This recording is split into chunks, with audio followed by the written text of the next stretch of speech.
ಅಷ್ಟಮಿಯ ಶುಭಾಶಯಗಳು.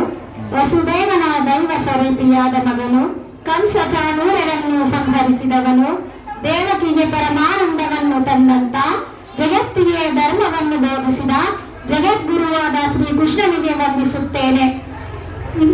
ಶ್ರೀಕೃಷ್ಣನು ದೇವಕಿ ಮತ್ತು ವಸುದೇವನ 8ನೇ ಮಗು.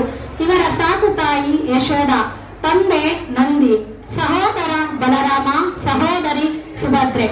ನಾನು ಈಗ ಕೃಷ್ಣನ ಬಗ್ಗೆ ಒಂದು ಚಿಕ್ಕದಾದ ಒಂದು ಸ್ಟೋರಿಯನ್ನು ಹೇಳ್ತೀನಿ. ಶ್ರೀಕೃಷ್ಣ ಮತ್ತು ಕಂಸ ಮಹಾರಾಜರ ನಡುವೆ ನಡೆದಂತ ಒಂದು ಯುದ್ಧ ಇದು. ಈಗ ದೇವಕಿ ಮತ್ತು ವಸುದೇವ ಅವರು ಇವರು ಕಂಸ ಮಹಾರಾಜನ ಸಹೋದರಿ ದೇವಕಿಯಾಗಿರ್ತಾರೆ. ಬಹಳ ಮುತ್ತಿನಿಂದ ಬೆಳೆಸಿದಂತ ತಂಗಿಯನ್ನು ವಾಸುದೇವನಿಗೆ ಕೊಟ್ಟು ವಿವಾಹ ಮಾಡಿಕೊಡ್ತಾನೆ. ವಿವಾಹ ಮಾಡಿಕೊಟ್ಟ ತಕ್ಷಣ ಬಹಳ ವಿಜೃಂಭಣೆಯಿಂದ ಮೆರವಣಿಗೆಯ ಮೂಲಕ ತನ್ನ ಮನೆಗೆ ಕಳಿಸಿಕೊಡುವಂತಹ ಸಮಯದಲ್ಲಿ ಆಕಾಶವಾಣಿಯೊಂದು ಕಂಸ ಮಹಾರಾಜನಿಗೆ ಹೇಳುತ್ತದೆ. ಏನಂತ? ಓ ಕಂಸ ಮಹಾರಾಜ, ಈ ದೇವಕಿಗೆ ಜನ್ಮಿಸುವಂತ 8ನೇ ಮಗುವಿಂದ ನಿನ್ನ ಮರಣ ಸಂಭವಿಸಲಿದೆ ಅಂತ. ಆಗ ಕೇಳಿದಂತ ಕಂಸ ಮಹಾರಾಜ ಅಷ್ಟು ದಿನ ಮುದ್ದಾಗಿ ಪ್ರೀತಿ ಮಾಡಿದಂತ ತನ್ನ ಸಹೋದರಿಯನ್ನ ಒಂದು ಕಾರಾಗೃಹಕ್ಕೆ ತಳ್ತಾನೆ.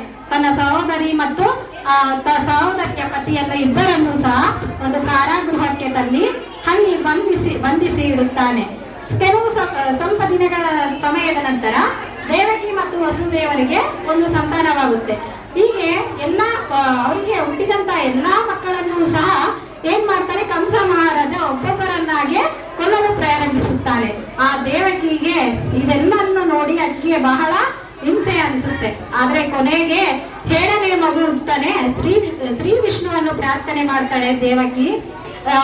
ಶ್ರೀ ವಿಷ್ಣು, ನನಗೆ ಹುಟ್ಟಿರ್ತಕ್ಕಂತ ಎಲ್ಲಾ ಮಕ್ಕಳನ್ನು ಹೀಗೆ ಸಾಯಿಸ್ತಾ ಇದ್ರೆ ಅಸಲ ನನಗೆ ಮಕ್ಕಳೇ ಬೇಡ, ಇದು ಕೂಡ ನಾನೇ ಸಾಯಿಸ್ಬಿಡ್ತೀನಿ ಅಂತೇಳಿ ನಿರ್ಧಾರಕ್ಕೆ ಬರ್ತಾಳೆ. ಆಗ ಶ್ರೀಕೃಷ್ಣನು ಪ್ರತ್ಯಕ್ಷರಾಗಿ ಆಕೆ ಹೇಳ್ತಾನೆ, ನೀನು ಇಂಥ ಕೃತ್ಯವನ್ನು ಎಸಗಬೇಡ, ನಿನ್ನ ಮಗುವನ್ನು ನಾನು ಯಶೋದೆಯ ಗರ್ಭದಲ್ಲಿ ಹಾಕುತ್ತೇನೆ ಅಂತೇಳಿ 7ನೇ ಮಗು ಯಾರಂದ್ರೆ ಬಲರಾಮ. ಆ ಬಲರಾಮನನ್ನು ಯಶೋದೆಯ ಗರ್ಭದಲ್ಲಿ ಹಾಕ್ತಾನೆ. ಆಮೇಲೆ ಅಲ್ಲಿ ಗೋಕುಲದಲ್ಲಿ ಯಶೋದೆಯ ಗರ್ಭದಲ್ಲಿ ಬಲರಾಮ ಜನಿಸ್ತಾನೆ. ಅದಾದ್ಮೇಲೆ 8ನೇ ಮಗು ಕೂಡ ಅವರಿಗೆ ಗರ್ಭಧಾರಣೆ ಮಾಡ್ತಾನೆ. ಆಗ ಶ್ರೀಕೃಷ್ಣ ಮಹಾರಾಜ ಇವನನ್ನು ಕೂಡ ಯಾಕೆ ನನ್ಗೆ ಸುಮ್ಮನೆ ಕೊಟ್ಟಪ್ಪ, ಈಗ ಕೂಡ ನಮ್ ಕಂಸ ಏನ್ ಮಾಡ್ತಾನೆ, ಅವನು ಕೂಡ ಸಾಯಿಸ್ಬಿಡ್ತಾನೆ, ನನಗೆ ಸುಮ್ಮನೆ ಯಾಕೆ ಕೊಡ್ತಿದೀಯಾ ಇವ್ರನ್ನ ಅಂತ ಕೇಳ್ತಾಳೆ. ಆಗ ಇಲ್ಲ, ಶ್ರೀ ಮಹಾವಿಷ್ಣು ಪ್ರತ್ಯಕ್ಷನಾಗಿ ದೇವಕಿ ಹೇಳ್ತಾನೆ, ನಾನು ನಿನ್ನ ಗರ್ಭದಲ್ಲಿ 8ನೇ ಮಗುವಾಗಿ ಜನಿಸಲು ಇಷ್ಟಪಡುತ್ತಿದ್ದೇನೆ, ಅದಕ್ಕಾಗಿ ನೀನು ಇದಕ್ಕೆ ಒಪ್ಪುತ್ತೀಯಾ ಅಂತೇಳಿ. ಆಗ ಇಷ್ಟು ಮಕ್ಕಳನ್ನು ಜನಿಸಿದಾಗ ಇಲ್ಲದಂತ ಸಂತೋಷ ಆ 8ನೇ ಮಗುವನ್ನು ಜನ್ಮ ನೀಡಿದಾಗ ಆ ತಾಯಿಗೆ ಬಹಳ ಸಂತೋಷವಾಗುತ್ತೆ. ಯಾಕಂದ್ರೆ ಸಾಕ್ಷಾತ್ ಪರಬ್ರಹ್ಮ ಶ್ರೀ ವಿಷ್ಣುನೇ ನನ್ನ ಹೊಟ್ಟೆಯಲ್ಲಿ ಜನ್ಮಿಸ್ತಾನಂದ್ರೆ ಇದಕ್ಕಿಂತ ಪುಣ್ಯದ ಕೆಲಸ ನನಗೆ ಏನೂ ಇಲ್ಲ ಅಂತೇಳಿ ಆಕೆ ಅಷ್ಟು ದಿನ ಇಲ್ಲದಂತ ಸಂಭ್ರಮ ಸಂತಸದಿಂದ ಆ ಮಗುವನ್ನು ಜನಿಸ್ತಾಳೆ. ಅದಾದ್ಮೇಲೆ ಆ ಮಗು ಹುಟ್ಟಿದ ತಕ್ಷಣ ಇಡೀ ಕಾರಾಗೃಹದಲ್ಲಿ ಇರ್ತಾಳೆ, ಅಂದ್ರೆ ಜೈಲಿನಲ್ಲಿ ವಾಸವಾಗಿರ್ತಾಳೆ ಆಕೆ. ಆ ಜೈಲಿನ ದ್ವಾರಗಳೆಲ್ಲವೂ ಆ ಶ್ರೀಕೃಷ್ಣನ ಹುಟ್ಟಿದ ತಕ್ಷಣ ತನ್ನ ದ್ವಾರಗಳೆಲ್ಲ ಬಾಗಿಲುಗಳೆಲ್ಲವೂ ತನ್ನಷ್ಟಕ್ಕೆ ತಾನೇ ತೆರೆದುಕೊಳ್ಳುತ್ತವೆ. ಆಗ ವಸುದೇವ ಏನ್ ಮಾಡ್ತಾನೆ, ಆ ಮಗುವನ್ನು ಕರೆದುಕೊಂಡು ಹೋಗಿ ಇದನ್ನೆಲ್ಲ ನಡೆಸ್ತಕ್ಕಂಥವನು ಶ್ರೀ ವಿಷ್ಣುವೇ.